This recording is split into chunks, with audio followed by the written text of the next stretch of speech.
Hello everyone, welcome back to my channel random Tanaya vlogs. Recent আমি তোমাদের সাথে একটা শর্টস শেয়ার করেছি যেখানে আমি তোমাদের কলকাতার top most famous largest and best water park Aquatica নিয়ে কিছু ইনফরমেশন শেয়ার করেছিলাম। আর লাস্টে বলেওছিলাম যে ডিটেল ভিডিও খুব জলদি আমার চ্যানেলে আসবে, তাই আজকের ভিডিওয়ে তোমাদের সাথে বাকিটা শেয়ার করব। আর ওই শর্টসে যে ইনফরমেশনগুলো দিয়েছিলাম সেগুলোও আরেকবার রিপিট করে দেবো। 7,05,000 স্কোয়ার ফিট এরিয়া একটা ভিডিওয়ে কভার করা তো পসিবল না, বাট বেসিক যতটা শেয়ার করা যায় আমি চেষ্টা করেছি সেই সবটা তোমাদের বলার। লোকেশন আলাদা করে এটার বলার কিছু নেই, গুগল ম্যাপে সবাই দেখে নিতে পারো, বা আমি একটা ডিটেল লোকেশন ডেসক্রিপশনে দিয়ে দেবো, তোমরা চেক আউট করে নিও। সো আজকের ব্লগটা স্কিপ না করে পুরোটা দেখো, না হলে কিন্তু অনেক কিছু মিস করে যাবে। অ্যাকচুয়ালি ভিডিওর প্রথমটা শুরু করছি অ্যাকোয়াটিকার ড্যান্স ফ্লোর থেকে, যেটা অ্যাকোয়াটিকার ড্যান্স ফ্লোর।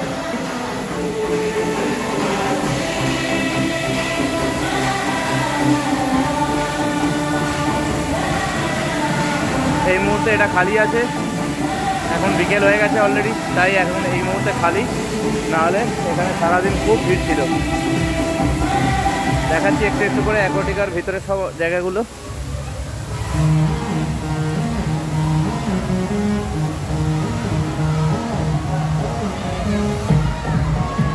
এটাও একটা রাইড রয়েছে যেখানে ছেলেরা মেয়েরা সবাই উঠতে পারবে। এইখান থেকে হয় নিচেটায় ঘুরে এসে, এইখান দিয়ে গোল গোল ঘুরে এসে নিচেটাতে পড়ে, আর এইভাবে।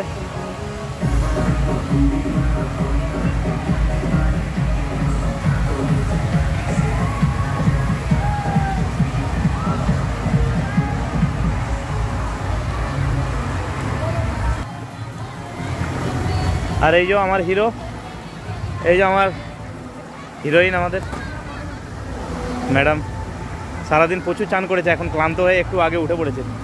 আর আমি এখনও পর্যন্ত ঘুরছি। এখন অলরেডি বিকেল 5:30 বাজে প্রায়।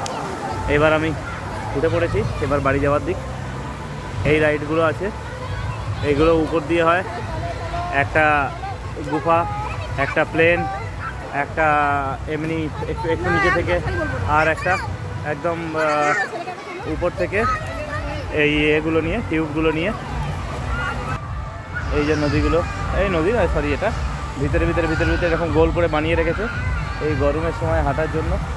ভিতর দিয়ে এইভাবে, এই রাস্তাটা এত গরম হয়ে যায় সারাদিনেতে, যাওয়া যায় না, এই জন্যে এইটা করে রাখা হয়েছে। এই ভিতর দিক দিয়ে হেঁটে হেঁটে হেঁটে হেঁটে আছে, এই রাইডসগুলো করা আছে। অ্যান্ড খুব সুন্দর এই রাইডসটা।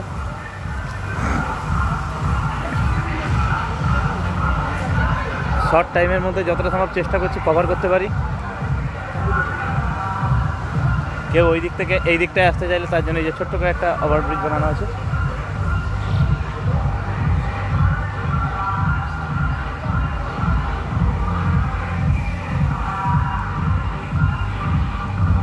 এইটা একটা রাইড, যাতে এই ম্যাটগুলো নিয়ে যেতে হয়, আর এই ম্যাটটা নিয়ে উপর দিয়ে, ওই উপরটা দিয়ে আসে, এসে এসে এসে এসে এসে একদম এইখান পর্যন্ত। খুব সুন্দর রাইড, এটাও খুব সুন্দর রাইড।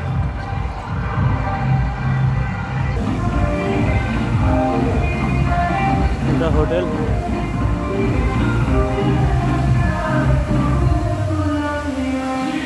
এটা জঙ্গল সাফারি। এই যে দেখছেন জঙ্গল ফ্রেন্ড, এটা জঙ্গল সাফারি নামেও আছে। এটাতে অনেকগুলো রাইড একসঙ্গে আছে, ছোট বড় মিডিয়াম বিভিন্ন টাইপের রাইড।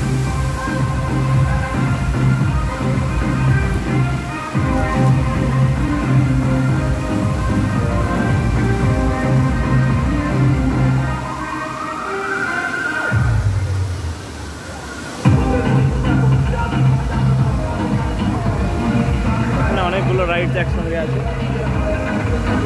চেষ্টা করছি যতটা শর্ট টাইমের মধ্যে কভার করবার।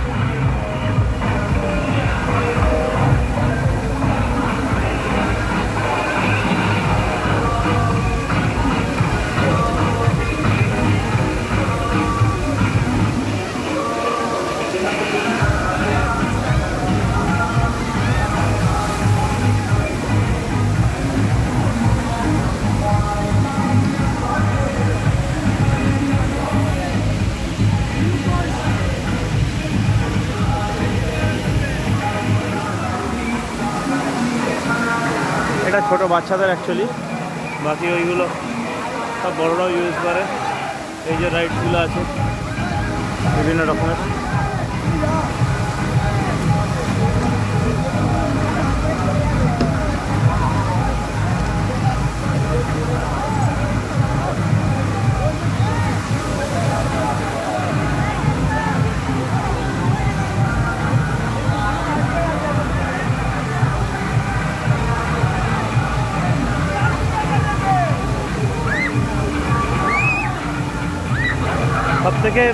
সব থেকে বেস্ট এনজয় অ্যাকচুয়ালি এই জায়গাটাতেই, অ্যাকোয়াটিকার মধ্যে সব থেকে বেস্ট এনজয়, কারণ এখানে বাচ্চা বড় সবাই এখানটাতে এনজয় করতে পারে, সব রকমভাবে এখানটাতে মানে এনজয় হয়।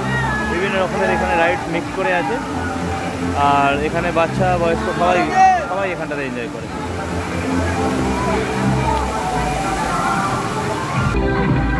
এটা ওই নালাটা, প্রায় 1 কোমরের মধ্যে জল, এইভাবে চলে আসছে।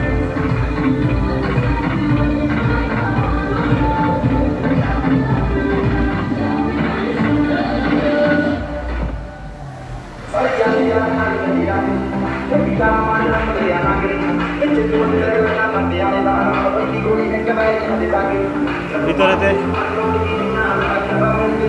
জলপান এখানটায় এটাও এক রকমের ড্যান্স ফ্লোরের মতোই। এটা এখন জলটা শান্ত লাগছে, কিন্তু এখানেতে প্রচুরভাবে ঢেউ তোলা হয়, অনেক উঁচু হয়ে ঢেউটা ওঠে, আর মনে হয় যেন সমুদ্রের মধ্যে চান করছি এরকম টাইপের একটা। আর এই যে ফ্লোরটা, এই ফ্লোরেতে 2 দিন আগে স্বপ্না চৌধুরী এসেছিলো, আজকে আর্টিস্ট এসেছিলো 2-3 জন, তার মাঝখানে ফ্যাশন শোয়ের যে লেডিজ আছে তারা এসেছিলো 5 জন, এসে এখানে ফ্যাশন শোয়ের দেখাচ্ছিল। এইটা ড্যান্স ম্যানেজমেন্টের অফিস, যে এখান থেকে ডিজেটা চালিয়ে ম্যানেজমেন্ট করে। এই যে এইটা, তার পাশেই এই খাবার হোটেলগুলোও আছে।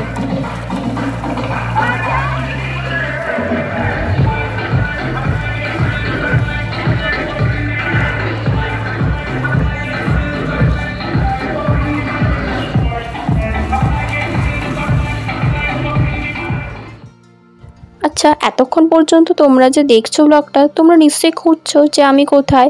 অ্যাকচুয়ালি ইনস্টিটিউশনে আমার ক্লাস থাকায়, ইচ্ছে আর প্ল্যান থাকা সত্ত্বেও আমি যেতে পারিনি। আমার দাদাভাই, বৌমনি আর ভাইপো গেছিলো, তো এইসব ক্লিপিংস ওরাই আমায় প্রোভাইড করেছে আমার চ্যানেলে তোমাদের সাথে শেয়ার করার জন্য। খুব সুন্দর কমেন্ট্রি করে ভিডিও করে এনেছে, সো কোনো থ্যাঙ্কস না দিয়ে ওদের জন্য রইলো আমার তরফ থেকে অনেকটা করে ভালোবাসা। এবার বেসিক কিছু ইনফরমেশন দিয়ে ব্লগটা শেষ করব, স্পেশালি তাদের জন্য যারা অ্যাকোয়াটিকার শর্টসটা দেখোনি। প্রথমে বলি এন্ট্রি ফি, যেটা অ্যাডাল্টের জন্য 1000 আর 5 to 12 ইয়ার্স বাচ্চাদের জন্য 500 করে। আর জলে কেউ যদি মোবাইল নিয়ে নামতে চাও তাহলে এন্ট্রিতেই একটা করে মোবাইল পাউচ দেবে, যেটার জন্য এক্সট্রা 40 রুপিস দিতে হবে। এছাড়া ডিফেন্স, আর্মি, পুলিশ বা এই ক্যাটাগরির প্রফেশনে যারা আছো তাদের জন্য থাকে ডিসকাউন্ট। এবার কত ডিসকাউন্ট বা যারা এই জব করেন তাদের সাথে সর্বমোট কতজনের ওপর এই ডিসকাউন্টটা অ্যাপ্লাই করা যাবে সেটা এন্ট্রিতে টিকিট কাটার জায়গায় জিজ্ঞেস করলেই ওনারা বলে দেবেন। আর সাথে কিন্তু অবশ্যই উপযুক্ত পরিচয়পত্র নিয়ে যেতে হবে। আর কোনো স্টুডেন্ট যদি অনলাইন টিকিট বুকিং করে তাহলে তাদের জন্য থাকে স্পেশাল ডিসকাউন্ট। সেক্ষেত্রে বুকিংয়ের পর একটা রিসিপ্ট বা পরিচয় প্রমাণপত্র সাথে নিয়ে যেতে হবে অবশ্যই। আর যেই যাক না কেন, টিকিট কাটার পর সবার হাতে একটা করে ব্যান্ড পরিয়ে দেওয়া হয় ওখানকার। আর কেউ সুইমিং কস্টিউম বা জলে নামার জন্য ওখান থেকে কোনো ড্রেস কিনতে চাইলে এক্সট্রা চার্জেস দিয়ে কিনতেই পারো, বাট আমি বলবো নিজেরা বাড়ি থেকে হালকা পাতলা ধরনের জামা ক্যারি করো, যাতে পরে জলে নামতে বা ভেজা জামাটা বাড়ি নিয়ে যেতে কোনো প্রবলেম না হয়, আর এক্সট্রা মানিটাও যাতে বেঁচে যায়। Then last but not the least, যে এন্ট্রি ফিটা তোমরা দিচ্ছ সেটার সাথে ভিতরে সবকটা রাইডসই অ্যাটাচ আছে, মানে ভিতরে আলাদা করে টিকিট কাটতে হবে না। কিন্তু কোনো খাবার বা ড্রিঙ্কস যদি ভিতরে নাও তাহলে সেটা কিন্তু কিনতেই হবে, মানে ফুড অ্যান্ড ড্রিঙ্ক ফ্যাসিলিটিটা এন্ট্রি ফির সাথে অ্যাটাচ না। এছাড়া ভিতরে রিসর্ট সুন্দর সুন্দর বা হোটেলও আছে থাকার জন্য, সো যার যেমন দরকার সেই অনুযায়ী ফ্যাসিলিটি নিতেই পারো। ব্যাস, আজকের ব্লগটা এইটুকুই। ভিডিওটা ভালো লাগলে লাইক কমেন্ট করো, অ্যান্ড আই হোপ ভিডিওটা তোমাদের জন্য হেল্পফুল হবে। সো মেক শিওর ভিডিওটা শেয়ারও করো।